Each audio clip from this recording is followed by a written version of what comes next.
செய்தி அறிவாயோ.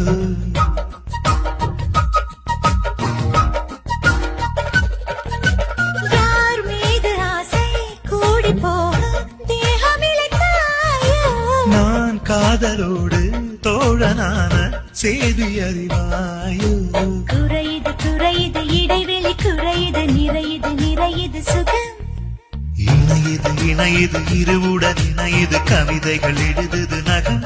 நீ விடும் மூச்சிலே காதலின் பூச்சலே.